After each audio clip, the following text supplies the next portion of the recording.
सहजात्म स्वरूप परम गुरु श्रीमद् सद्गुरु राजचंद्र पद वंदो सहज समाधि चही सद्गुरु चरणे चित्तवसो मुझ एज भावना हृदय रही देह छता जेनी नित्य वर्ते देहातीत अपूर्व दशा ते भगवंत निरंतर भजता दोष रहे कहो केम कशा।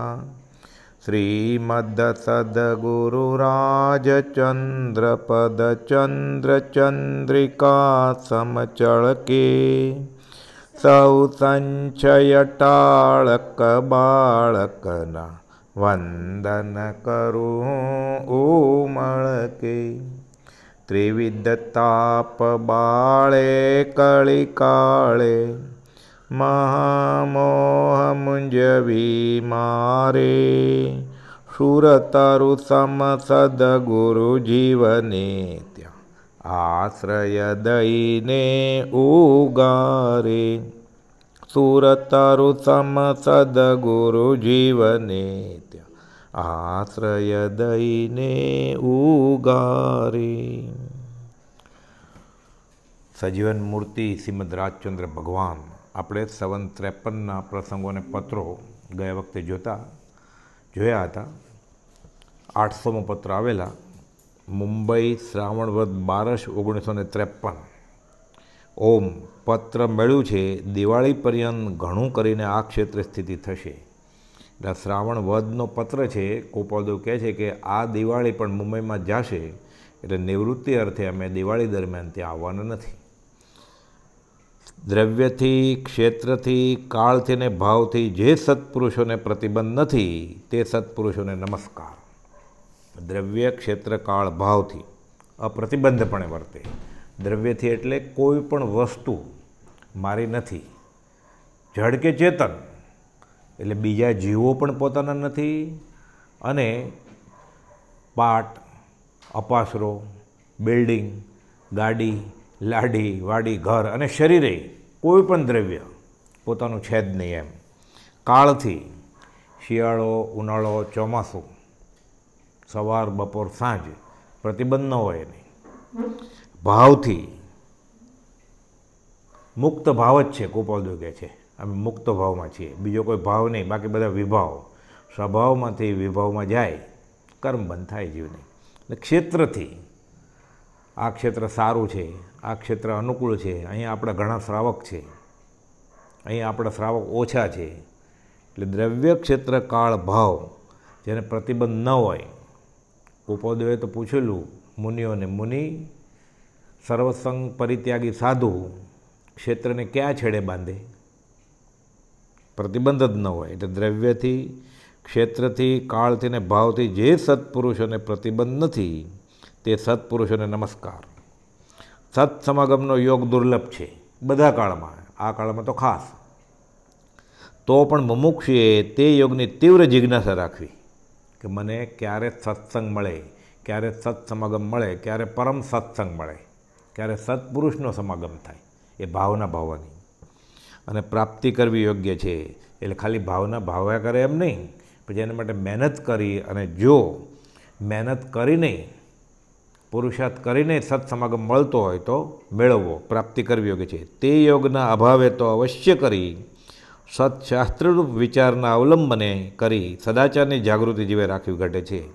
અને ન હોય તો આ યોગના અભાવે તો અવશ્ય કરી સત્શાસ્ત્રરૂપ વિચાર આત્માદી અસ્તિત્વના જે નિરૂપક શાસ્ત્ર પ્રત્યક્ષ સદગુરુ યોગ નહીં ત્યાં આધાર સુપાત્ર વધારે બળ કરવું પડે। હવે સમાગમનું બળ નથી, પરમ સત્સંગનું બળ નથી તો જીવ પોતે એકલો જ પોતાનો ધણી છે હવે, એટલે વધારે બળ કરવું પડે। એટલે અવશ્ય કરી સત્શાસ્ત્રરૂપ વિચારના અવલંબને કરી સદાચારની જાગૃતિ જીવે રાખવી ઘટે છે। નહીં તો ગોપાલદેવ લખ્યું છે પ્રમાદને લીધે જીવ મળેલું સ્વરૂપ પણ ભૂલી જાય। પછી 801મો પત્ર પરમ કૃપાળુ પૂજ્ય પિતાશ્રીજી વવાણિયા બંદર મુંબઈથી આ ભાદરવા સુદ છઠનો પત્ર છે, એટલે ખમાવાનો પત્ર છે પિતાજી ઉપર. પરમ કૃપાળુ પૂજ્ય પિતાશ્રીજી, વવાણિયા બંદર. કૃપાળુ કેમ? આત્મર તો સૌભાગભાઈ આપતા હતા. વ્યવહારે મનુષ્ય દેહ માતા પિતાને લઈને મળ્યો છે, એટલે એ રીતે અહીંયા લખે છે વ્યવહારિક રીતે કે પરમ કૃપાળુ પૂજ્ય પિતાશ્રીજી, વવાણિયા બંદર. આ જ દિવસ પર્યંત મેં આપનો કાંઈ પણ અવિનય, અભક્તિ કે અપરાધ કર્યો હોય તો 2 હાથ જોડી મસ્તક નમાવીને શુદ્ધ અંતકરણથી ખમાવું છું. ભાવ નથી સામેવાળાનું દિલ દુભાવવાના, પણ એવું થઈ ગયું હોય તો ક્ષમાવી લે છે. કૃપા કરીને આપ ક્ષમા આપશો. મારી માતુશ્રી પ્રત્યે પણ તે જ રીતે ખમાવું છું. તેમજ બીજા 7 સર્વે પ્રત્યે મેં કોઈ પણ પ્રકારનો અપરાધ કે અવિનય જાણતા અથવા અજાણતા કર્યો હોય તે શુદ્ધ અંતકરણથી ખમાવું છું. આ એક રિવાજ છે, અને આ એક સારો રિવાજ છે જૈનોમાં કે સંવત્સરી હોય પછી બધા એકબીજાને ખમાવે અને એકબીજાએ જે ગુનાહ કર્યા હોય એની માફી માગે અને માફી આપે. એટલે વેર લાંબા કાળ સુધી ચાલે નહીં. એટલે આ વેર છોડીને સંબંધ નથી કરવાનો, પણ જેમ બને એમ વેર ન કરે તો ભવાંતરે પછી પાછું ઋણાનુબંધ પેદા ન થાય, મળવું ન પડે. નહીં તો સંસાર ચાલ્યા જ કરે. રાગ કર્યો હોય તો પણ સંસાર ચાલ્યા કરે, દ્વેષ કર્યો હોય તોય ચાલ્યા કરે. જન્મ જરા ને મૃત્યુ મુખ્ય દુઃખના હેતુ, કારણ તેના 2 કયા? રાગ દ્વેષ અણહેતુ. એ હિસાબ ચૂકતે થઈ ગયો હોય તો ફરીવાર લેતી દેતી માટે મળવું ન પડે. કૃપા કરીને સૌ ક્ષમા આપજોજી. 802મો પત્ર છે, લીંબડીના કેશવલાલ નથ્થુને લખ્યો છે. બાહ્ય ક્રિયા અને ગુણસ્થાનક આદિએ વર્તી ક્રિયાનું સ્વરૂપ ચર્ચવું હાલ 100 પર ઉપકારી ઘણું કરીને નહીં થાય. એટલે શાસ્ત્ર વાંચ્યા હોય એટલે ઘણીવાર કંઈ અહોભાવ આવી જાય અથવા કંઈ એવી ન સમજાય એવી મુશ્કેલી ઊભી થાય એટલે તરત જ કુપોલદોને પૂછે. ઘણીવાર નિશ્ચય નહીં એની વાત હોય. મોટા મોટા આચાર્યો હોય, સૌભાગભાઈ સાથે બેસતા, ડુંગરસિંહ ગોસાળી સાથે બેસતા, પછી વાત આવે એવી, કુપોલદો કે અત્યારે નિકટનો આત્માર છે એની વાત કરો.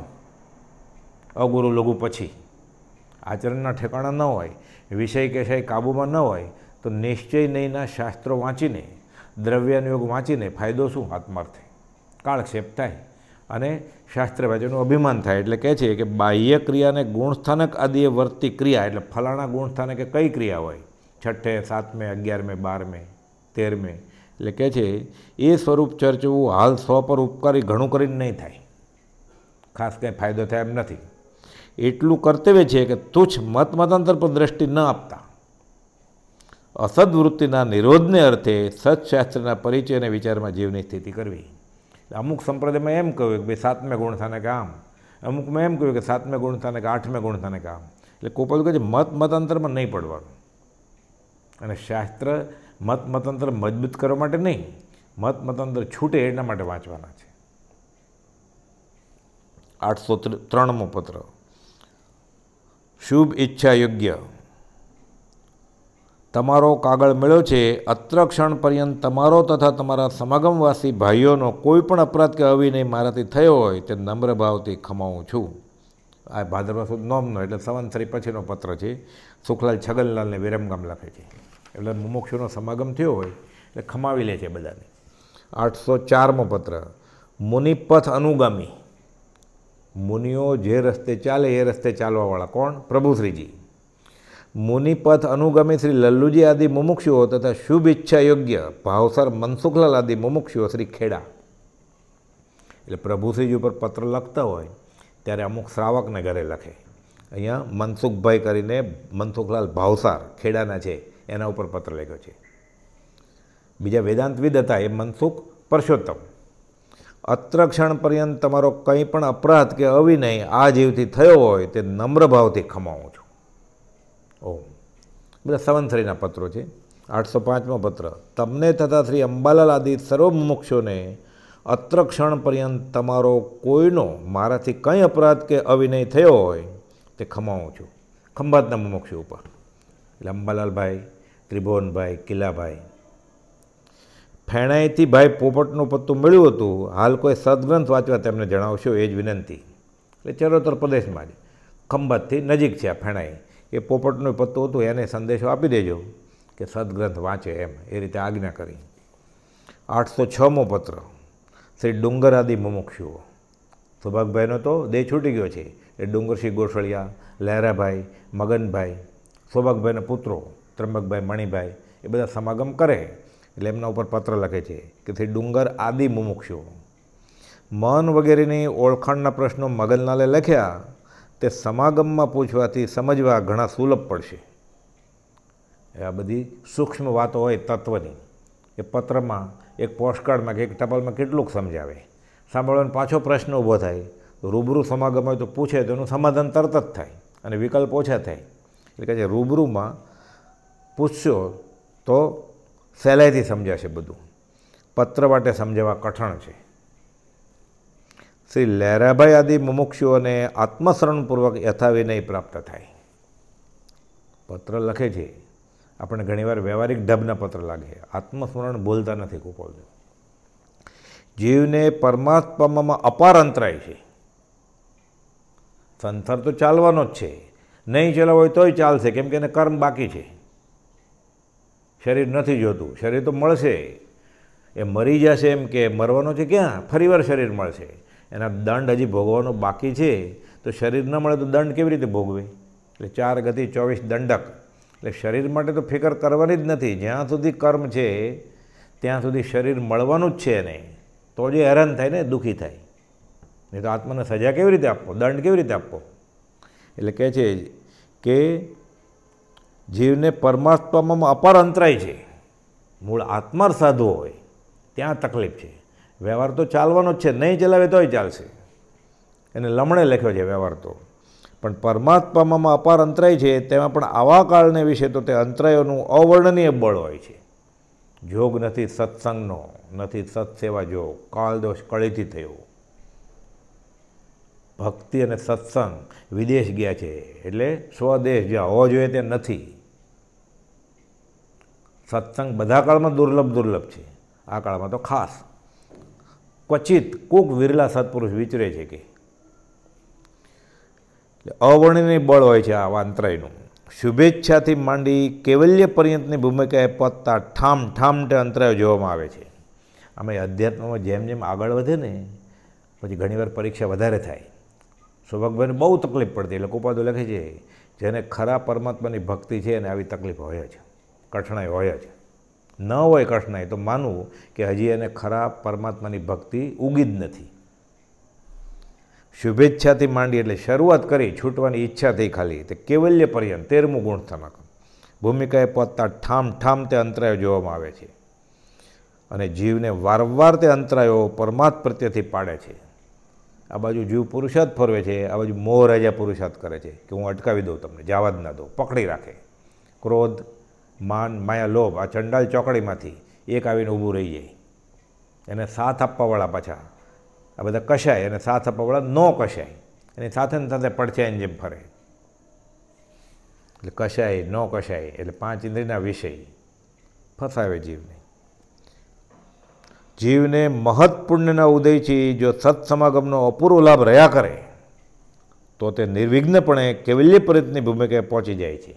આવું તો ક્વચિત જ બને કે સતત એને પરમ સત્સંગ રહે. મહત્ પુણ્યના ઉદયથી સત્સમાગમનો અપૂર્વ લાભ રહ્યા કરે. એટલે માથે સત્પુરુષ હોય અને એવો સમાગમ લાંબા કાળ સુધી ચાલે એવું કોક વિરલાને જ થાય. કુપાદો 10-10 વર્ષ મુંબઈ હતા, ઓળખે જ નહીં કોઈ જ્ઞાની તરીકે. કહેતા હોય કે જ્ઞાની છે, બહુ યાદશક્તિ ઘણી તીવ્ર છે, કવિત્વ શક્તિ છે, અવધાન શક્તિ છે. મુંબઈમાં જ અવધાન કરેલા એટલે બધાને ખબર હતી, ભાગીદારને બધાને ખબર હતી. જ્યોતિષનું જ્ઞાન, ક્ષયોપશમ, યાદશક્તિ, કવિત્વ શક્તિ. સાવ નાનપણથી રેવાશંકર જગજીવનને તો એક પરણ્યા કુપાવદેવ એને પહેલાંથી જ ઓળખાણ હતી. પણ પછી ધીરે ધીરે ધીરે વ્યવહારમાં પડી જાય એટલે પરમાર્થ ચૂકી જવાય જીવથી. એટલે ઓળખવું સહેલું નથી. અને શરૂઆતમાં ઓળખાણ વધતે ઓછે અંશે થયો હોય પછી પણ રસ વયો જાય પાછો. એટલે સતત સત્સંગ હોય, ત્યાગ વૈરાગ જન્માવે, નિર્વેદ સંવેદ પ્રગટે તો દિવસે દિવસે ચડતે વાને થાય. એટલે કહે છે મહત્ પુણ્યના ઉદયથી જો સત્સમાગમનો અપૂર્વ લાભ રહ્યા કરે. એટલે ઓળખે નહીં તો સમજાવણ ઉપકાર શું? એટલે કોઈ 10-10 વર્ષ હતા પણ ઓળખે નહીં તો શું ફાયદો? ચરોતરમાં અમુક લોકો ઓળખ્યા. આ બાજુ સૌભાગભાઈ અને અમદાવાદ ક્ષેત્રે જુઠાભાઈ. બહુ ઓછા. અને ચરોતરમાં પછી આ બધા ઘણા બધા મુમુક્ષુઓ ઓળખ્યા, મુનિઓ એ રીતે ઓળખી ગયા. મુંબઈમાં કોઈ એ રીતે ઓળખ્યું જ નથી. એટલે કહે છે મહત્ પુણ્યના ઉદ્દેશ જો સત્સમાગમનો અપૂર્વ લાભ રહ્યા કરે, ઓળખાણ ન હોય તો અપૂર્વ લાભ ક્યાં? લાભ જ ન મળે, સામાન્ય લાભ ન મળે. તો તે નિર્વિઘ્નપણે કૈવલ્ય પર્યંતની ભૂમિકાએ પહોંચી જાય છે. તો જીવ એટલો ઉર્ધ્વ ભૂમિકાએ પહોંચી જાય. સત્સમાગમના વિયોગમાં જીવે આત્મબળને વિશેષ જાગૃત રાખી સત્શાસ્ત્ર અને શુભ ઈચ્છા સંપન્ન પુરુષોના સમાગમમાં રહેવું યોગ્ય છે. એટલે આપણાથી અધ્યાત્મમાં ચડિયાતી દશાવાળા અથવા આપણી જેવા મળે તો અધ્યાત્મમાં આગળ વધાય. 807મો પત્ર મુનિઓ ઉપર છે. શરીરાદિ બળ ઘટવાથી સર્વ મનુષ્યોથી માત્ર દિગંબર વૃત્તિએ વર્તીને ચારિત્રનો નિર્વાહ ન થઈ શકે. તેથી જ્ઞાનીએ ઉપદેશેલી મર્યાદાપૂર્વક શ્વેતાંબરપણેથી વર્તમાન કાળ જેવા કાળમાં ચારિત્રનો નિર્વાહ કરવાને અર્થે પ્રવૃત્તિ છે તે નિષેધ કરવા યોગ્ય નથી. એક આમના એમ કહે છે કે એક પણ દોરો હોય ત્યાં સુધી જ્ઞાન ન થાય. બરાબર છે, ભગવાન તીર્થંકર નગ્ન જ હોય અને જેની પાસે સંગ્રહણ મજબૂત છે, મન મક્કમ છે, શક્તિ છે, એ કાળ હતો ત્યારે એ રીતે વર્તાતા. પણ શરીરાદિ બળ હવે ઘટવા માંડ્યું છે. છેવટતું સેવાર્થ છે આ સંગ્રહણ. સેવાની અપેક્ષા રાખે, ખોરાકમાં થોડું વધઘટ થાય તો તકલીફ થાય, વાતાવરણમાં થોડોક વધઘટ થાય, ફેરફાર થાય, તકલીફ થાય શરીરને. એટલે કહે છે શરીર આદિ બળ ઘટવાથી સર્વ મનુષ્યથી માત્ર દિગંબર વૃત્તિએ વર્તીને ચારિત્ર નિર્વાહ ન થઈ શકે. એટલે પ્રથમ ભૂમિકાએથી સર્વસંગ પરિત્યાગ કરે અને નગ્ન થઈ જાય. બધાથી એ શક્ય નથી. કાળ પણ એવો નથી, ક્ષેત્ર પણ એવું અનુકૂળ નથી. તેથી જ્ઞાનીએ ઉપદેશેલી મર્યાદાપૂર્વક શ્વેતાંબરપણેથી વર્તમાન કાળમાં વર્તે તો વાંધો નથી, આત્માર્થ સાધી શકાય. એટલે એવો કદાગ્રહ હઠાગ્રહ નહીં કે આમ હોય તો જ આત્માર્થ સધાય. જ્ઞાનીએ ઉપદેશેલી મર્યાદાપૂર્વક શ્વેતાંબરપણેથી વર્તમાન કાળ જેવા કાળમાં ચારિત્રનો નિર્વાહ કરવાના અર્થે પ્રવૃત્તિ તો તે નિષેધ કરવા યોગ્ય નથી. જેનું સંગ્રહણ મજબૂત છે એ ભલે બધું છોડી દે, પણ શરીર પણ સંયમના હેતુએ છે અને શરીર એ રીતે ટકાવવા માટે અમુક વસ્ત્ર પરિધાન કરે નિયમમાં રહીને તો એકાંતે પરિગ્રહ નથી ગણાતો.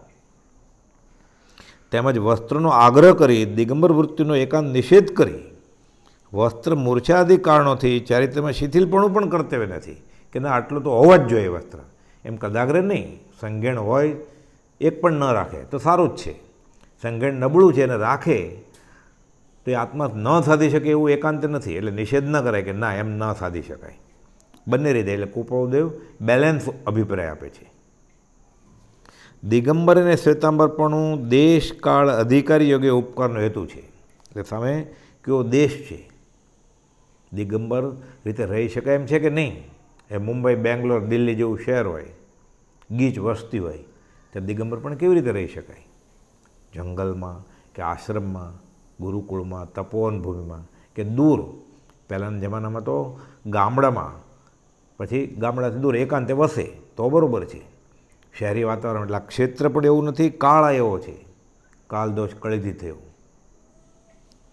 અધિકારી યોગે પાત્ર છે કે નહીં જીવ, મનથી તૈયાર છે, શરીરથી તૈયાર છે, સંગણ મજબૂત છે તો બરાબર, તો ઉપકારનો હેતુ છે. એટલે જ્યાં જ્યાં જે યોગ્ય છે તો દિગંબર હોય તો જ, શ્વેતાંબર હોય તો જ. એટલે કુપદે લખ્યું મૂળ માર્ગમાં લિંગ અને ભેદો જે વ્રતના રે દ્રવ્ય દેશ કાળ આદિ ભેદ, પણ જ્ઞાન આદિની જે શુદ્ધતા રહે તે ત્રણેય કાળા ભેદ. એટલે જ્યાં જ્ઞાનીએ જેમ ઉપદેશ્યું તેમ પ્રવર્તા આત્માર્થ જ છે. જ્યાં જ્યાં જે યોગ્ય છે ત્યાં સમજવું તે આત્માર્થનું લક્ષણ છે. ન ખબર પડે તો આપણે તો સાવ સહેલું છે. કોપદે લખ્યું મૂળ માર્ગ સાંભળો જીનનો રે. આપણે જીનનો માર્ગ અંગીકાર કરવો છે, કુપોદે બતાવ્યો છે. મોક્ષ માર્ગ પ્રકાશમાં વર્તમાન જીનાગમ કે જે શ્વેતાંબર સંપ્રદાયને માન્ય છે, એ મોક્ષ માર્ગ પ્રકાશક ગ્રંથ કુપોદેવે મુનિ પ્રભુશ્રીજી અને દેવકીજી મહારાજને વાંચવાની આજ્ઞા કરેલી. એટલે અભ્યાસ કરવા માંડ્યા. પછી એમાં અમુક શંકાસ્પદ વાતો આવી. એટલે કુપોદેવને પ્રશ્ન કર્યો. દેવકીજી મહારાજ કહે કે આ હું વાંચું જ નહીં હવે. એટલે પ્રભુશ્રીને કહ્યું. પ્રભુશ્રીએ કુપોદેવને લખ્યું કે દેવકરણ આમ કહે છે અને આમાં આમ આવ્યું એટલે વિક્ષેપ થયો છે. કુપોદેવ બરાબર છે, વિક્ષેપ થાય એવું છે, પણ એકાંતે અમુક વસ્તુ પકડી લે તો વિક્ષેપ થાય. એ સમજાવનાર જ્ઞાની હોય માથે, સદગુરુ લક્ષે શાસ્ત્રનો અર્થ કરે, અથવા ક્ષીર અને નીર અલગ કરવાનો વિવેક છે. દૂધ પાણી, દૂધ લઈ લેવાનું, પાણી ફેંકી દેવાનું. ગુણ લઈ લેવાના, અવગુણ છોડી દેવાના. હે શું, ગે શું, ઉપાદે શું, એ જાણતો હોય તો વાંધો નહીં. નહીં તો આવો વિક્ષેપ થાય કે દેવકની મહારાજને થયો. પ્રભુશ્રીજી તો તહતથી, જેમ ગોપાલદેવ કે એમ મોક્ષ માર્ગ પ્રકાશકમાં વર્તમાન જીન આગમ કે જે શ્વેતાંબર સંપ્રદાયને માન્ય રાખે છે. એટલે જીન આગમ શ્વેતાંબર આમનેના 45 આગમો માન્ય કરે છે, અને 15 ભેદે સિદ્ધ જે શ્વેતાંબર આમનેને માન્ય છે એ ગોપાલદેવને પણ માન્ય છે. ગોપાલદેવ તો લખ્યું આત્મસિદ્ધિ ગાથામાં, જાતિ વેશનો ભેદ નહીં, કયો માર્ગ જો હોય તો કોણ મોક્ષે જાય, સાધે તે મુક્તિ લે, એમાં ભેદ ન કોઈ. એ બધું જ આવી ગયું ને એમાં. જાતિનો ને વેશનો ભેદ નથી. વેશ એટલે દિગંબર શ્વેતાંબર નહીં, ફક્ત ભગવા કપડા હોય તોય મોક્ષે જઈ શકે. લિંગ સ્ત્રીલિંગ ને પુરલિંગ નહીં, નપુસંગે જઈ શકે. ગાંગે અણગાર નપુસંગ હતા, થાણંગ સૂત્રની શાક છે. એટલે કહે છે મોક્ષ માર્ગ પ્રકાશકમાં વર્તમાન જીનાગમ કે જે શ્વેતાંબર સંપ્રદાયને માન્ય છે તેનો નિષેધ કર્યો છે પંડિત ટોડરમલજીએ. તે નિષેધ કર્તવ્ય નથી. કેટલું સમાધાન થઈ જાય. ગોપાલદેવ સિક્કો મારે, કામ પતી ગયું. પછી લાઇબ્રેરીમાં જવાની જરૂર નહીં. આપણે બીજો વિકલ્પ કરવાનું નહીં. જો હું ગોપાલદેવને માનું છું તો ગોપાલદેવ કહે છે એ મારે માનવું પડે. મને ન પણ સમજાય, મારી બુદ્ધિની કચાશને લઈને, મારા અભ્યાસની કચાશને લઈને, મારા આચરણમાં પણ ન આવી શકે. હજી મારે એટલું બધું બળ નથી, હજી એ ચારિત્ર દશા આવી નથી. પણ કહેનાર પુરુષ સાચા છે, એને માન્ય છે, મને માન્ય છે. એટલે અધ્યાત્મનો ઘણો બધો રસ્તો સહેજે સહેજે કપાઈ જાય. એટલે આપણે માટે પણ આ બહુ કિંમતી છે. અને મુમુક્ષુ બધા માટે કોઈ પણ જાતના મતાંતર ઊભા ન થાય, કદાગ્રહ ન થઈ જાય. ગોપાલદેવ કહ્યું છે મતભેદ રાખી કોઈ મોક્ષ ગયા નથી. મત હોય ત્યાં સત હોય જ નહીં. કે આ શાસ્ત્રો વાંચે તો જ મોક્ષ થાય, આવો વેશ ધારણ કરે તો જ મોક્ષ થાય, એ બધું ભૂલી જવાનું. ગોપાલદેવે તો જોઠાભાઈને લખ્યું 37મા પત્રમાં, જૈન સંબંધિત સર્વ ખ્યાલ ભૂલી જાજો. જૈનના સિદ્ધાંત, જૈનનો વિતરાગ માર્ગ નથી ભૂલવાનો. તે સંબંધી ખ્યાલ, કયા ખ્યાલ? શ્વેતાંબર, દિગંબર, સ્થાનકવાસી, દેરાવાસી, તેરા પંથ, મેરા પંથ, આ બધું ભૂલી જવાનું. રાગ દ્વેષ અજ્ઞાન જાય તો મોક્ષ થાય. જ્યાં ત્યાંથી રાગ દ્વેષ રહિત થવું એ મારો ધર્મ છે. ગોપાલદેવ આ વિતરાગનો ધર્મ છે, આ અરહત ધર્મ છે, આ નિર્ગ્રંથ ધર્મ છે. હમણાં જૈન નામ પડ્યું છે. એ વાણિયાના હાથમાં આવી ગયું એટલે મતંત્ર ઊભા થયા. કે છે મોક્ષ માર્ગ પ્રકાશમાં વર્તમાન જીનાગમ કે જે શ્વેતાંબર સંપ્રદાયને માન્ય છે તેનો નિષેધ કર્યો છે, તે નિષેધ કર્તવ્ય નથી. એટલે એ રીતે દેવકનજી મહારાજને વિકલ્પ ઊભો થયો એ સાચો છે. કે આમ કેમ લખ્યું છે આમાં કે શ્વેતાંબરના 45 આગમો અમાન્ય કરવાના? એટલે કોઈ ના, એ અમાન્ય કરવાના નથી, સ્વીકાર્ય છે. જ્ઞાનીને માન્ય છે, કુપોલદોને માન્ય છે. એ નિષેધ કર્યો છે પંડિત ટોડરમલજીએ એકાંતિક વિચારથી. એ નિષેધ કર્તવ્ય નથી કુપોલદેવ કે. એનો એમ નહીં કે આખો ગ્રંથ જ નકામો છે. એટલે શું વાંચવું કે એમાંથી કેટલું લેવું અને કેટલું છોડી દેવું એ જ્ઞાની નક્કી કરે. એટલે કુપોલદેવ લખ્યું ને, મત દર્શન આગ્રહતજી વર્તે સદગુરુ લક્ષ તો સમકિત તેને ભાખ્યું કારણ ગણી પ્રત્યક્ષ. આપણે વાંચતા હોય કોઈ શાસ્ત્ર, શરૂઆતમાં જ આપણે હજી પાનું પહેલું શરૂ ન કર્યું હોય ત્યારથી સંપ્રદાયનો ખ્યાલ હોય જ. આપણે સંપ્રદાયના ખ્યાલ સાથે જ પુસ્તક ગોતવા ગયા હોય અને પછી માગીએ કે આ પુસ્તક વાંચવું છે. એટલે પોતે જે કુળમાં જન્મ્યો છે, જે સંપ્રદાયને માને છે, એ પદ્ધતિના શાસ્ત્રો, એ સંપ્રદાયના ગુરુજી એના શાસ્ત્રો વાંચે, બાકીના બધા આગમ છે જ નહીં એમ માને. આ મિથ્યા દ્રષ્ટિ છે. અંગત અભિપ્રાય હોઈ શકે જીવનો, છેલ્લે જ્ઞાનીની દ્રષ્ટિએ જે સાચું છે એ સાચું, જ્ઞાનીની દ્રષ્ટિએ જે ખોટું છે ખોટું માને તો જ જીવનું કલ્યાણ થાય. પોતા આગળ ક્ષયોપશમ ક્યાં છે? હજી ચારિત્ર દશાની તો વાત દૂર રહી, હજી એટલી ક્ષયોપશમ જ નથી. મતિ જ્ઞાન કેટલું છે, શ્રુત જ્ઞાન કેટલું છે, અભ્યાસ કેટલો છે. આપણે એમ કહીએ શંકરાચાર્ય તદ્દન જૂઠ. શંકરાચાર્ય જેટલો ક્ષયોપશમ વૈરાગ છે આપણી પાસે? જૈન નહીં, જૈનેતર જે ગ્રંથો છે એના જે કર્તા છે એ પણ ઘણા ક્ષેમપશ્મી, ઘણા ત્યાગી, ઘણા વૈરાગી હતા. આપણા આગળ એટલી શક્તિ છે તો આપણે કેમ ના પડી શકીએ એકાંતે કે આ ખોટું જ છે સાવ? એટલે આપણે માટે તો સાવ સહેલું છે. કુપોલને જે માન્ય છે એ મને માન્ય છે, આ થઈ ગયું એટલે ઘણા બધા વિકલ્પો વયા જાય પછી, અને અધ્યાત્મમાં આગળ વધવાનું સહેલું થઈ જાય. શ્વેતાંબર સંપ્રદાયને માન્ય છે વર્તમાન જીન આગમ જે 45 આગમ, તેનો નિષેધ કર્યો છે તે નિષેધ કર્તવ્ય નથી. વર્તમાન આગમમાં અમુક સ્થળો વધારે સંદેહના સ્થાન છે, અમુક એવી શંકાસ્પદ વાત છે કે જેનો ખુલાસો સત્પુરુષ જ કરી શકે, પણ સત્પુરુષની દૃષ્ટિએ જોતાં તેનું નિરાકરણ થાય છે. પોતાની બુદ્ધિમાં ન બેસે એટલે કે આ ખોટું છે, પોતાને બુદ્ધિને રૂચે એટલે આ બહુ સારું છે, એમ નહીં. માટે ઉપશમ દૃષ્ટિએ તે આગમો અવલોકન કરવામાં સંશય કર્તવ્ય નથી. ઉપશમ દૃષ્ટિ, ઉદય આવેલા કષાયો દબાવી દેવાના અને એ દૃષ્ટિ રાખીને આગમોનું અવલોકન કરવાનું કે આમાંથી મને લાભનું કારણ શું છે, મારા વિષય કશાય આ શાસ્ત્રના અભ્યાસથી ઘટે એમ છે, મારો નિર્વેદ અને સંવેગ વધે એમ છે, અધ્યાત્મમાં હું આગળ વધી શકું એમ છું, તો વાંચવાનું. સંપ્રદાય મજબૂત કરવા માટે નહીં. કુપોલ તો 534માં પત્રમાં પ્રભુજીને કહે છે કે અમે જ્યારે જૈન આગમ વાંચવા કહીએ પણ આ ઉત્તરાધન વગેરે સૂત્રો કુળ સંપ્રદાયને મજબૂત કરવા માટે વાંચશો તો પરમાર્થનું વાંચન નિષ્ફળ છે. મુમુક્ષુને લખેલું, અમે જ્યારે જૈન શાસ્ત્ર વાંચવા કહીએ ત્યારે જૈની થવાને નથી કહેતા, વેદાંતના શાસ્ત્રો વાંચવાનું કહીએ ત્યારે વેદાંતી થવાનું નથી કહેતા, આત્મા એવો છે જ નહીં. 808મો પત્ર. ઓમ.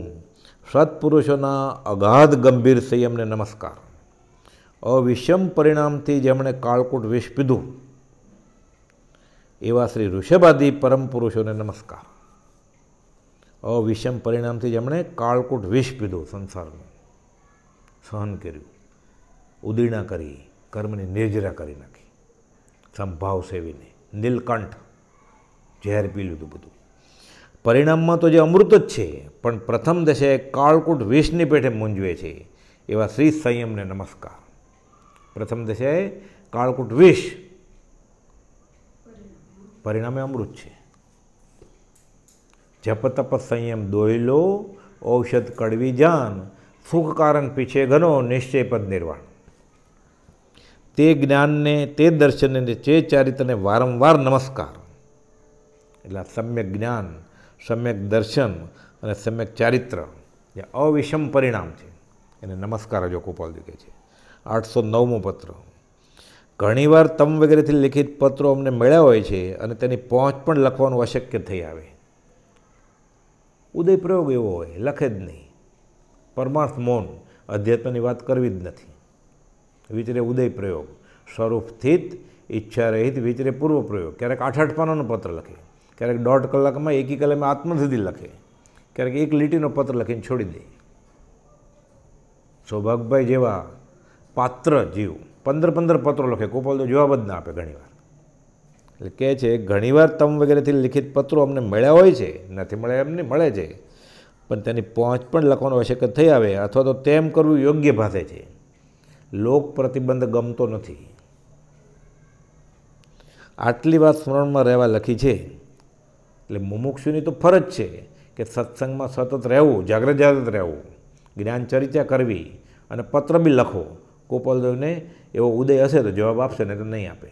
એટલે કુપોલદેવ જવાબ ન આપે એટલે પત્ર લખવાનું કે જ્ઞાન ચર્ચા કરવાનું બંધ નથી કરી દેવાનું. જ્ઞાની તો સહજ સ્વરૂપે વિરાજમાન છે એટલે સહજ ઉદય પ્રમાણે વર્તે છે. આટલી વાત સ્મરણમાં રહેવા લખી છે. તેવો પ્રસંગ બને જીવને વિશે કંઈ તમારા પત્રાદિનું લેખન દોષથી એમ બન્યું છે કે કેમ એ આદિ વિકલ્પ ન થવા અર્થે આ સ્મરણ રાખવાનું લખ્યું છે. એટલે તમે એમ નહીં માનતા કે હું જવાબ ન લખું એટલે તમે કંઈક એવું લખ્યું હશે લેખન કે લેખન દોષ છે એટલે અમે જવાબ નથી આપતા, એમ નથી. પણ અમારો ઉદય ન હોય તો અમે જવાબ નથી આપતા, ઉદય હશે તો આપશું. જેની ભક્તિ નિષ્કામ છે એવા પુરુષોનો સત્સંગ કે દર્શન એ મહદ પુણ્યરૂપ જાણવાઈ ગયું છે. જેની ભક્તિ નિષ્કામ છે, નિષ્કામ ભક્તિ, નિયાણું નહીં, નિદાન તપ નહીં. આ જ વાત જૈનેતરમાંય છે, ગીતામાં જ, કે નિષ્કામ ભક્તિ. જેની ભક્તિ નિષ્કામ છે એવા પુરુષોનો સત્સંગ કે દર્શન એ મહદ પુણ્યરૂપ જાણવા યોગ્ય છે તમારા સમીપ સત્સંગીઓને સમસ્થિતિએ યથાયોગ્ય. સમસ્થિતિ પોતાની આત્મદશાની વાત કરે છે. સમવસ્થિત ઘણીવાર લખે. 810મો પત્ર. ઓમ. પારમાર્થિક હેતુ વિશેષથી પત્ર આદિ લખવાનું બની શકતું નથી. પરમાર્થ મૌન ઉદય નથી. જો પૂતગલ ફરસના નિશ્ચય ફરશે સોય. એ રીતે કે અમે ખોટું લાગ્યું છે કે વ્યવહારમાં બહુ અમે અત્યારે ઓતપ્રોત છીએ એમ નહીં. પારમાર્થિક હેતુ વિશેષથી પત્ર આદિ લખવાનું બની શકતું નથી. જે અનિત્ય છે, જે અસાર છે અને જે અશરણરૂપ છે તે આ જીવને પ્રીતિનું કારણ કેમ થાય છે તે વાત દિવસ રાત વિચારવા યોગ્ય છે. આ વિચારવાનું છે. શું? કે જે અનિત્ય જ છે, જે અસાર જ છે અને જે અશરણરૂપ છે, આખો સંસાર, બધા સંસારી સંબંધ, તો આ જીવને પ્રીતિનું કારણ કેમ થાય છે? એક પત્ર ગોપાલદેવે 1.5 લીટીનો લખ્યો છે કે આ સંસારમાં એવું કયું સુખ છે કે જેના પ્રતિબંધમાં જીવ રહેવાને ઈચ્છે છે? પશ્ચાત દુઃખ તે સુખ હોય જ નહીં ક્યારેય. આ વાત રાત્રિ દિવસ વિચારવા યોગ્ય છે. આનો વિચાર વિવેકપૂર્વક શાંત ભાવે કરવાનો. લોક દ્રષ્ટિ અને જ્ઞાનીની દ્રષ્ટિને પશ્ચિમ પૂર્વ જેટલો તફાવત છે. આસમાન જમીન, તદ્દન ઓપોઝિટ. નોર્થ પોલ ને સાઉથ પોલ. લોક દ્રષ્ટિ અને જ્ઞાનીની દ્રષ્ટિ. જ્ઞાનીની દ્રષ્ટિ પ્રથમ નિરાલંબન છે, રુચિ ઉત્પન્ન કરતી નથી, જીવની પ્રકૃતિને મળતી પણ આવતી નથી. તેથી જીવ તે દ્રષ્ટિમાં રુચિવાન થતો નથી. કંઈ ખાવાનું નહીં, પીવાનું નહીં, 5 ઇન્દ્રિયના વિષયો નહીં, મોજ મજા નહીં, રંગ રાગ ગાન તાન નહીં, તો કાંઈ નહીં કરવાનું. એટલે જીવ નિરાશ થઈ જાય કે કંઈ આનંદ જ નહીં. પણ એ આનંદ છે જ નહીં, કંઈ સુખ જ નહીં, એ સુખ નથી. પછી એમ કે ભગવાને આપ્યું છે તો ભોગવી લઈએ ને. એ ભોગવતા ભોગવતા તું ભોગવાઈ જઈશ. એ સુખ છે જ નહીં. જીસે સુખ અંતર દુઃખ બસે વો સુખ બી દુઃખરૂપ, પશ્ચાત દુઃખ તે સુખ નહીં.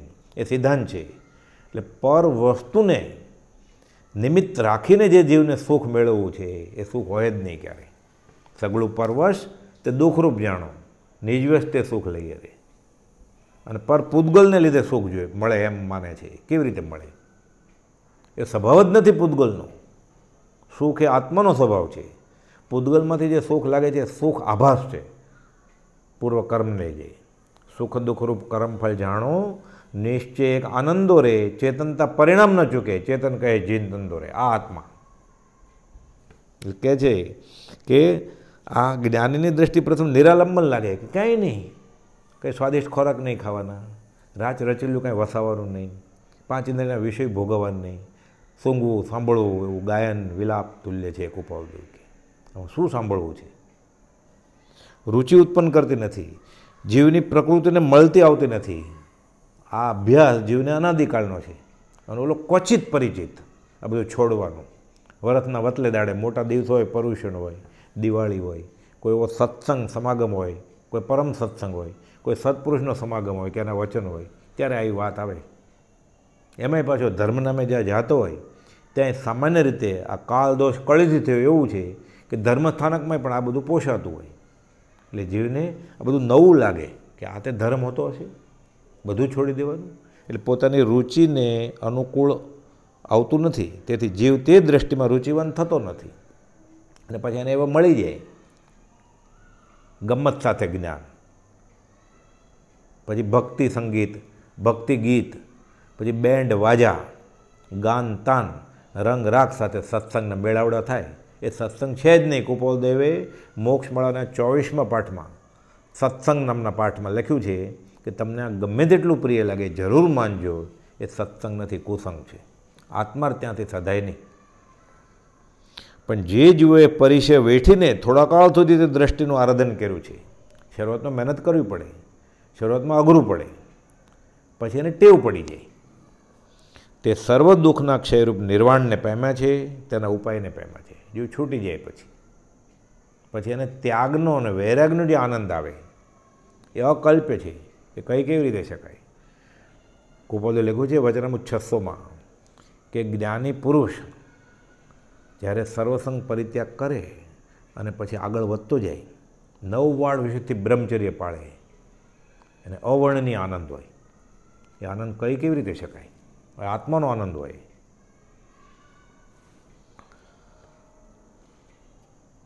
જીવને પ્રમાદમાં અનાદિથી રતિ છે, પણ તેમાં રતિ કરવા યોગ્ય કંઈ દેખાતું નથી. ઊંડો ઉતરીને વિચારે જીવ કે આમાં મને સુખરૂપ શું છે, તો કાંઈ નથી.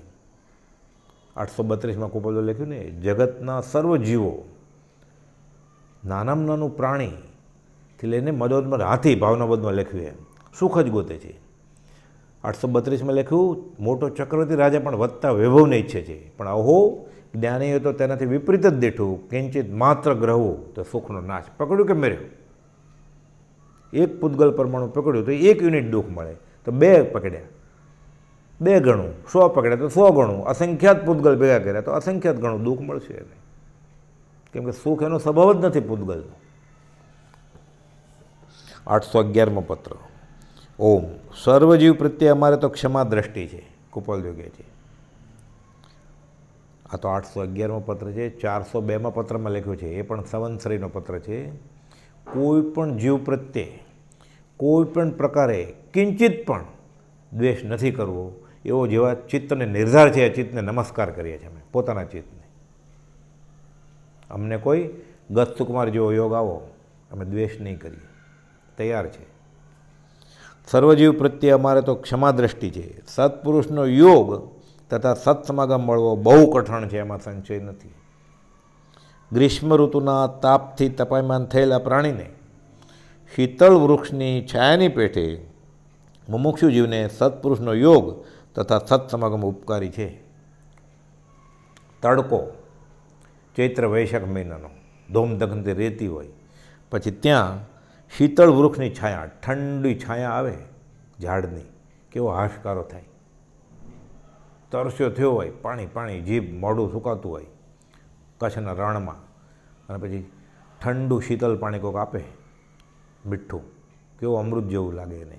એમ સત્પુરુષનો યોગ અને સમાગમ પણ ઉપકારી છે. શુભ શીતળતામય છાંય રહી, હાશકારો થઈ જાય, પછી બળ્યો જળ્યો જીવ આધિ વ્યાધિ ઉપાધિ ત્રિવિધ તાપથી બળતો હોય, એ વિતરાગના શાંત રસમયવાળા વચન વાંચે, એ વિચારે, એવો સમાગમ મળે, શાંત થઈ જાય. શાંતિ પ્રમાણે તેને સંત કહીએ, તેના દાસના દાસ થઈને રહીએ. વિતરાગનો કહેલો પરમ શાંત રસમય ધર્મ પૂર્ણ સત્ય છે. ભાષાના ઘણા રસ છે, આ શાંત રસ જે હોય એ સત્સુત. બાકી ધર્મના નામે પણ ઘણા બધા પુસ્તકો હોય, એમાં શાંત રસનું પ્રાધાન્ય પણ ન હોય, તો એ સતશ્રુતમાં ન ગણાય. સર્વશાસ્ત્રોમાં તેવો યોગ મળવો દુર્લભ કયો છે. આવો સર્વશાસ્ત્રોમાં પણ આવો યોગ એવું લખ્યું છે કે આ સત્પુરુષનો આવો સમાગમ દુર્લભ છે, બધા કાળમાં દુર્લભ છે. ચોથા કાળમાં પણ સત્પુરુષને સત્સમાગમ 5મા કરતાં સહેજે મળે, સહેલાઈથી મળે, ચાલુ નથી કંઈ, તો બધા મોક્ષ વયા જાય એવું નથી. મહાવિદ્ય ક્ષેત્રથી પણ એવા કર્મ કરીને અધોગતિ જનારા છે. શાંત સુધારસ અને યોગ દ્રષ્ટિ સમુચય ગ્રંથ હાલ વિચારવાનું રાખશો. શાંત સુધારસ એ 12 ભાવનાનો ગ્રંથ છે, અને યોગ દ્રષ્ટિ સમુચય હરિભદ્ર સૂર્યે લખ્યો છે. યોગ દ્રષ્ટિ સમુચય એટલે યોગની દ્રષ્ટિ. હરિભદ્ર સૂરી જૈનના એવા આચાર્ય છે કે એણે અષ્ટાંગ યોગ, જે 8 પ્રકારના યોગ છે, જે બધું જૈન શાસ્ત્રમાં યોગનું બહુ એટલું બધું મહાત્મ્ય નથી, આત્મજ્ઞાનનું વધારે મહાત્મ્ય છે. એ યોગનું અવલંબન લઈ આ યોગ દ્રષ્ટિ સમુચય ગ્રંથ લખ્યો, અને ચડતી ચડતી ભૂમિકાએ જે આત્મા સાધે એ સમન્વય કર્યો છે. 8 દ્રષ્ટિની સજ્જાઈ જે યશોજી મહારાજની છે, એ મૂળ યોગ દ્રષ્ટિ સમુચયની હરિભદ્ર સૂરીની છે. સરળ ભાષામાં ગુજરાતીમાં યશોજી મહારાજે ભાષાંતર કર્યું છે. યોગ દ્રષ્ટિ સમુચય ગ્રંથ હાલ વિચારવાનું રાખશો. આ યોગ દ્રષ્ટિ સમુચય વાંચે એટલે એને ખબર પડે કે અધ્યાત્મમાં જીવ કેટલો આગળ વધેલો છે, કઈ દ્રષ્ટિએ કેટલા ગુણ ખીલે. પહેલી, બીજી, ત્રીજી, એમ 8મી દ્રષ્ટિ સુધી. એમાં પહેલી, બીજી, ત્રીજી, ચોથી તો હજી સંકિત નથી, પાત્ર થવાની તૈયારી છે. 5મીથી સંકિત થાય. એટલે એ રીતે જૈનની રીત નથી, આ યોગની વાત છે. પણ યોગના જે આસન, પ્રાણાયામ, પ્રત્યાહાર, ધારણા, ધ્યાન, સમાધિ, એ બધું નહીં, અહીંયા સંકિતની વાત છે બધી. એટલે જીવને ખબર પડે. કુપોલદ્વાને બેરોમીટર, થર્મોમીટર કહ્યું છે કે તે અધ્યાત્મમાં કેટલો આગળ વધ્યો. એટલે ઘણીવાર નાની ક્રિયા કરે કે શાસ્ત્રનો અભ્યાસ કરે, પછી પોતે પોતાને જ્ઞાની માની લે અને એની જેવા બીજા પણ એવા ભેગા થયા હોય એ બધા એને જ્ઞાની ઠેરવે. જ્યારે આ દ્રષ્ટિની સજ્જાઈ કે યોગ દ્રષ્ટિ સમુચય ગ્રંથ વાંચે ત્યારે એને ખબર પડે કે અધ્યાત્મમાં હું કેટલો આગળ વધ્યો છું અને હજી મારે કેટલું આગળ વધવાનું છે. એટલે આ ગ્રંથો વાંચે પછી ખબર પડે કે દિલ્હી બહુ દૂર છે, રાતોરાત લાંબી દાઢી ન થઈ જાય. હાલ વિચારવાનું રાખજો, એ બંને ગ્રંથ પ્રકરણ રત્નાકરના ચોપડામાં છપાયેલા છે. એટલે આ મૂળ આ બી પુસ્તક જ છે યોગ દ્રષ્ટિ સમુચય અને શાંત ઉદારસ, પણ પ્રકરણ રત્નાકર, રત્નાકર એટલે રત્નનો કરંડિયો, બધું ભેગું આ પ્રકરણ. એટલે ભીમસિંહ માણેક નામના કચ્છના એક શ્રાવક એણે બધા જૈન શાસ્ત્રો, હસ્તલિખિત પ્રતો બધી ભેગી કરી અને પ્રકરણ રત્નાકરના 4 ભાગ લખ્યા. એમાં જે એને મળે કે અધ્યાત્મમાં ઉપયોગી છે, આની પ્રભાવના કરવા જેવું છે, એટલે બધા શાંત સુધારા યોગ દ્રષ્ટિ સમુચય એ બધા એમાં ભેગા કર્યા એણે અને નામ આપ્યું એને પ્રકરણ રત્નાકર. એમાં છે કે હવે તો બધા અલગ ગ્રંથ, હવે તો પ્રિન્ટિંગ ને બધું બહુ સહેલું થઈ ગયું, ઝેરોક્સ ને એવું બધું. ત્યારે આવી રીતે હસ્તલિખિત પ્રતો પણ એકબીજાને મોકલે રજિસ્ટરથી, હિન્દીમાં જ હોય, અર્ધમાગધીમાં જ હોય, સંસ્કૃતમાં જ હોય, હસ્તલિખિત જ હોય. હવે તો છાપણીને બધું બહુ સહેલું થઈ ગયું છે. એ કહે છે પ્રકરણ રત્નાકરના ચોપડામાં આ ગ્રંથ છપાયેલા છે કે 812 ઓમ. કોઈ એક પારમાર્થિક હેતુ વિશેષથી પત્ર આદિ લખવાનું બની શકતું નથી. આગળ પણ આવું આવ્યું, અત્યારે પણ લખે જ પાછું. એટલે અત્યારે કુપોલની દશા એવી છે કે પારમાર્થિક હેતુ વિશેષથી પત્ર નથી લખતા. એટલે ઉદયને મરડીને કામ નથી કરવું. પરમાર્થ મૌન તો શાંત છે, એ ઉદય હશે તો પછી લખશે. એટલે કે હેતુ પરમાર્થ વિશેષ છે. વિશેષ ઊંચી ભૂમિકાને પામેલા મુમુક્ષોને પણ સત્પુરુષનો યોગ અથવા સત્સમાગમ આધારભૂત છે. એટલે થોડોક આગળ વધી ગયો હોય, થોડું વાંચી લીધું હોય, થોડી તપશ્ચર્યા વગેરે કરતો હોય, બુદ્ધિ પણ હોય એટલે સમજતો હોય, એટલે હવે મારે સત્પુરુષને યોગની જરૂર નથી એમ નહીં. ખરેખર તો અધ્યાત્મમાં એમ છે 12મા ગુણસ્થાનકના છેલ્લા સમય સુધી, એટલે કેવળ જ્ઞાન થાય એના પહેલાં સમય સુધી સત્પુરુષનું અવલંબન જરૂરી છે. નહીં તો 11મેથી પડે જેવું. અને જેટલો વધારે ચડે પછી પડે તો વધારે વાગે. ચડ ઉતંગ જ્યાં સે પતન, શિખર નહીં વો કૂપ. વિશેષ ઊંચી ભૂમિકાને પામેલા મુમુક્ષોને પણ સત્પુરુષોનો યોગ અથવા સમાગમ આધારભૂત છે, એમાં સંશય નથી. જેમ જેમ આગળ વધે પછી સૂક્ષ્મ વિચાર કરતાં વિકલ્પો ઉપજે. કશું જ્ઞાની થઈ જાય, કાં છોડી દે બધું, કાં ઉન્મત્ત પ્રલાપ દશા આવી જાય, કાં પોતે જ્ઞાની થઈ જાય. નિવૃત્તિમાન દ્રવ્ય, ક્ષેત્ર, કાળ અને ભાવનો યોગ બનવાથી જીવ ઉત્તરોત્તર ઊંચી ભૂમિકાને પામે છે. એટલે નિવૃત્તિ હોય દ્રવ્ય, ક્ષેત્ર, કાળ, ભાવની.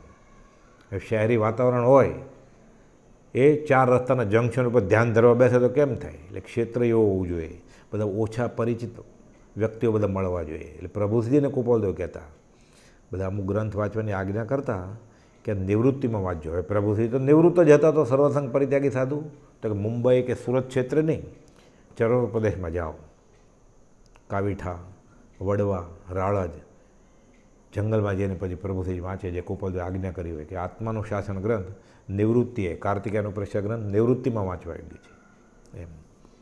એટલે નિવૃત્તિમાન દ્રવ્ય, ક્ષેત્ર, કાળ અને ભાવનો યોગ બનવાથી જીવ ઉત્તરોત્તર ઊંચી ભૂમિકાને પામે છે.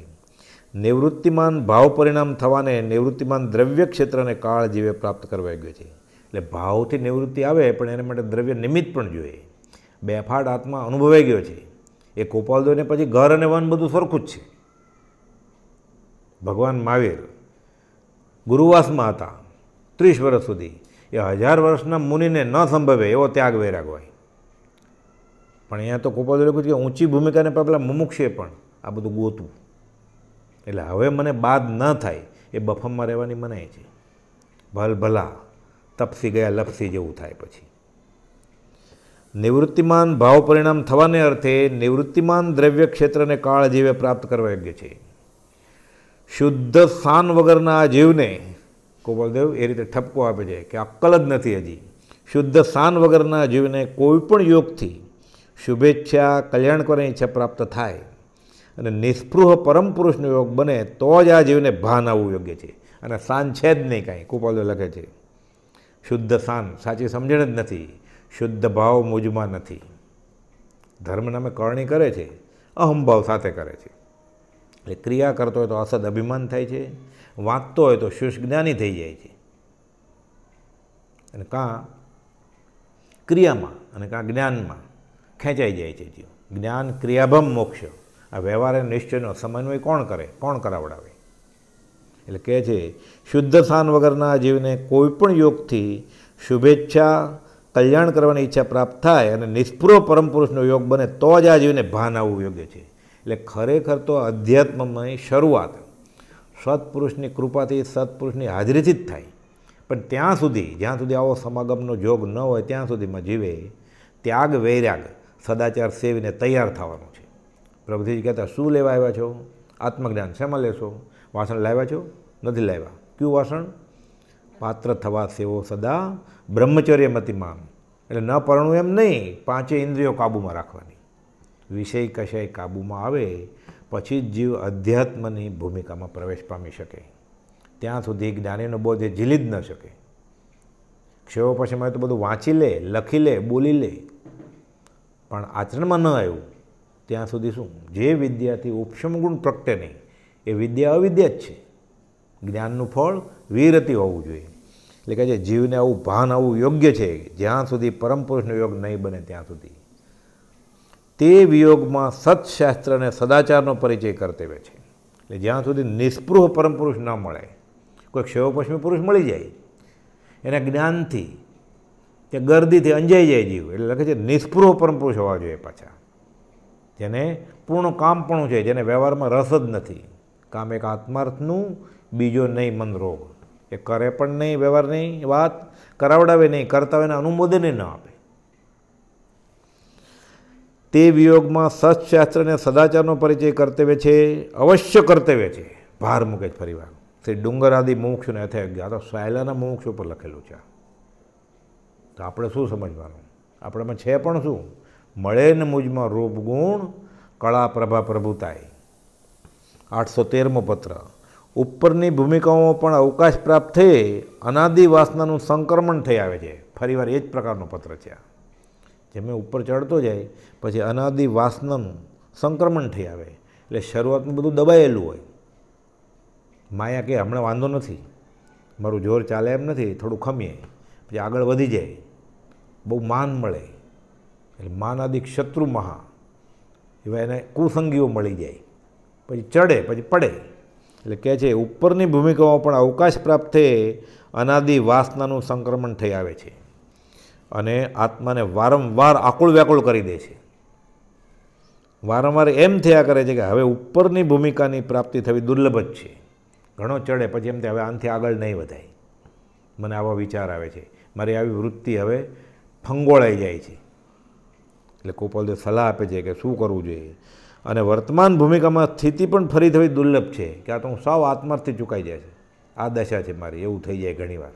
ઘણો આગળ વધ્યો પછી એવા અસંખ્ય અંતરાય પરિણામ ઉપરની ભૂમિકામાં પણ બને છે. અસંખ્ય પરિણામ ક્યારેક જ થવાય એમ નહીં, જેમ જેમ આગળ વધે એમ વધારે વધારે એવા નિમિત્તો આવીને ઊભા રહી જાય. મુખ્ય તો માન. એટલે ગોપાલદેવે લખ્યું માનાદિક શત્રુમાં. ક્રોધ, માન, માયેલો બધું સરખું જ છે, પણ એમાં માનને પહેલું મૂક્યું. માનાદિક શત્રુ મહા.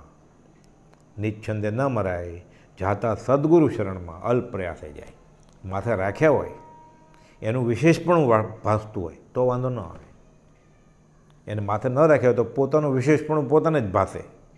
પછી એમ થાય હું ક્યાંક છું અને પડે પછી.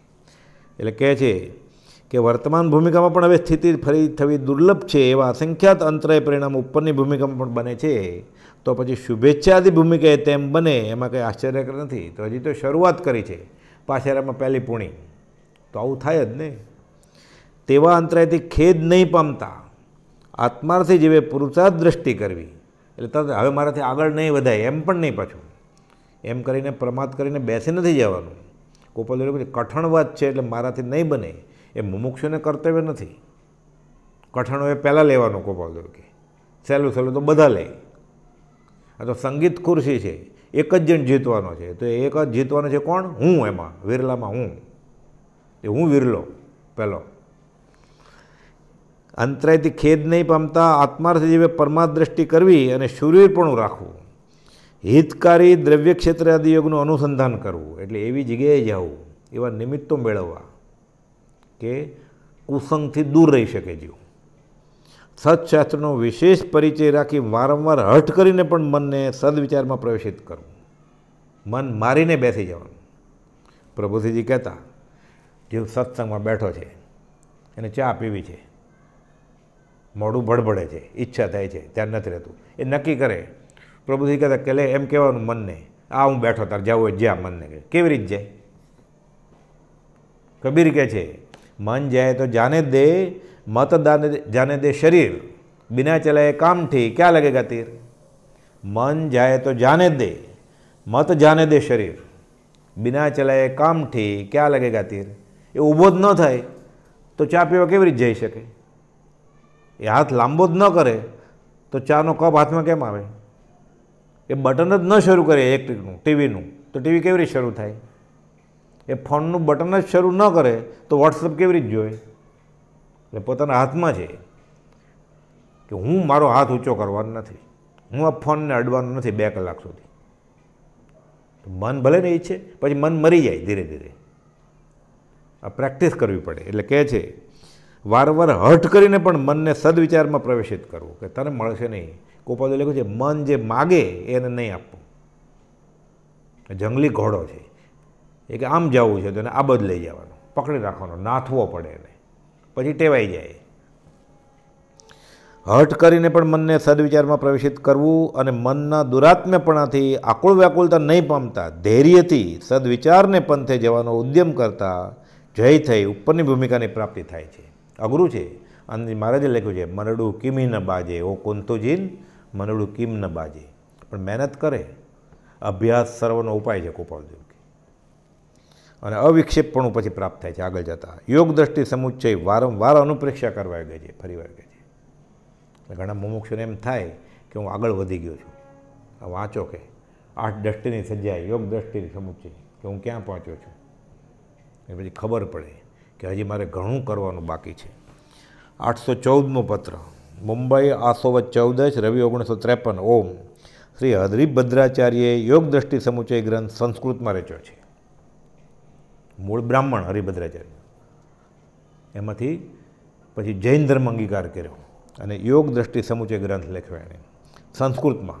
એનું ગુજરાતીમાં યશોજી મહારાજે ભાષાંતર કર્યું. યોગ બિંદુ નામે યોગનો બીજો ગ્રંથ પણ તેમણે રચ્યો છે. એકંદરે 1440 શાસ્ત્રો રચેલા છે. અત્યારે 101 જેટલા મળે છે, બાકી બધા વિચ્છેદ વયા ગયા છે, ખબર નથી. હેમચંદ્રાચાર્યએ યોગશાસ્ત્ર નામે ગ્રંથ રચ્યો છે. શ્રી હરિભદ્રકૃત યોગ દ્રષ્ટિ સમુચ્ચયની પદ્ધતિએ ગુર્જર ભાષામાં શ્રી યશોજીએ સ્વાધ્યાયની રચના કરી છે. આ દ્રષ્ટિની સજ્જાય એટલે સ્વાધ્યાય. શુભેચ્છાથી માંડીને નિર્વાણ પર્યંતની ભૂમિકાઓમાં બોધ તારતમ્ય તથા ચારિત્ર સ્વભાવનું તારતમ્ય મુમુક્ષુને વારંવાર શ્રવણ કરવા યોગ્ય, વિચાર કરવા યોગ્ય અને સ્થિતિ કરવા યોગ્ય આશયથી તે ગ્રંથમાં પ્રકાશ્યું છે. એટલે શરૂઆત થઈ, પહેલું ગુંઠાણું શુભેચ્છા, કે હું અધ્યાત્મમાં પ્રવેશ પામું.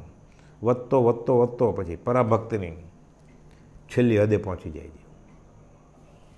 શુભેચ્છાથી માંડીને નિર્વાણ પર્યંતની ભૂમિકાઓમાં 8મી દ્રષ્ટિ, બોધ તારતમ્ય તથા ચારિત્ર સ્વભાવનું તારતમ્ય, એટલે બોધ કેવો હોય અને એનું ચારિત્ર આચરણ કેવું હોય એ જીવે વારંવાર શ્રવણ કરવા યોગ્ય, વિચાર કરવા યોગ્ય ને તે સ્થિતિ કરવા યોગ્ય, પછી સાંભળવાનું, વિચારવાનું ને પછી અમલમાં મૂકવાનું. એ આશયથી તે ગ્રંથમાં પ્રકાશિત છે. યમથી માંડીને સમાધિ પર્યંત, એટલે જે અષ્ટાંગ યોગ છે એમાં યમ, નિયમ, આસન, પ્રાણાયામ, પ્રત્યાહાર, ધારણા, ધ્યાન ને સમાધિ, આ અષ્ટાંગ યોગ. પણ પછી કહે છે બીજો પ્રકાર કયો, કે બીજો પ્રકાર એક પ્રાણાદિ નિરોધરૂપ, એટલે આપણે જે વાત કરીએ અષ્ટાંગ યોગની એ, અને બીજો આત્મ સ્વભાવ પરિણામરૂપ, એટલે આત્માની ઉત્તરોત્તર વધતી દશા. શરૂઆતમાં સમ્યક શ્રદ્ધા, પછી બેફાટ સંકિત થાય, આગળ વધતો જાય, ચારિત્ર દશા આવે. એ રીતે ગુંઠાણાની જે વાત આવે છે. એટલે જંક્શન ક્યાં છે? 4 દ્રષ્ટિ પૂરી થઈ જાય, 5મી દ્રષ્ટિ આવે પછી આ જંક્શન છે, આ અષ્ટાંગ યોગ. યમથી માંડીને સમાધિ પર્યંત અષ્ટાંગ યોગ 2 પ્રકારે છે. એક પ્રાણ આદિ નિરોધરૂપ, અને બીજો આત્મસ્વભાવ પરિણામરૂપ. યોગ દ્રષ્ટિ સમુચ્ચયમાં આત્મસ્વભાવ પરિણામરૂપ યોગનો મુખ્ય વિષય છે. એટલે મૂળ છે અષ્ટાંગ યોગને આધારે, પણ હરિભદ્ર સૂરીએ પોતાનો ઉત્કૃષ્ટ સંયોપસમથી યોગ દ્રષ્ટિ સમુચ્ચયમાં આત્મસ્વભાવ પરિણામને મુખ્ય ગણ્યો છે કે અધ્યાત્મમાં આત્મજ્ઞાનની ભૂમિકામાં જીવ કેટલો આગળ વધ્યો છે એ રીતે બધા પગથિયા મૂક્યા છે. વારંવાર તે વિચારવા યોગ્ય છે. શ્રી ધોરીભાઈ આદિ મુમુક્ષુને યથાયોગ્ય પ્રાપ્ત થાય. ધોરીભાઈ એટલે ઝવેર બાપાના સત્સંગી, મૂળ ભાદરણના, અંબાલાલભાઈ સાથે સત્સંગ કરે, શાસ્ત્રનો ઘણો અભ્યાસ. શરૂઆતમાં તો એક પ્રકારનો અભિમાન પણ ખરો. ઝવેર બાપા કહ્યું અમારે ઘરે એવા કોઈ કેવડી જેવી વાત કરે એવા પુરુષ પધારે જ્ઞાની. એ કહે હું વાત કરું પછી માનું એને. પછી તો ઝવેર બાપાના નિમિત્તે એને પણ કૃપાલદેવનો સત્સંગ થાય છે. ધીરે ધીરે ઓળખાણ થાય છે. કૃપાલદેવ બધી ક્રિયા જડતા છોડાવી અને અધ્યાત્મ તરફ આગળ વધાર્યા. અત્યારે કાવીઠા મુકામે આ ધોરી ભગતની દેરીએ છે યાદગીરી રૂપે. હવે આ 53 પત્રો અને પ્રસંગો પૂરા થયા. હવે આપણે અવસરે 54 લેશું. સહજાત્મ સ્વરૂપ પરમ ગુરુ.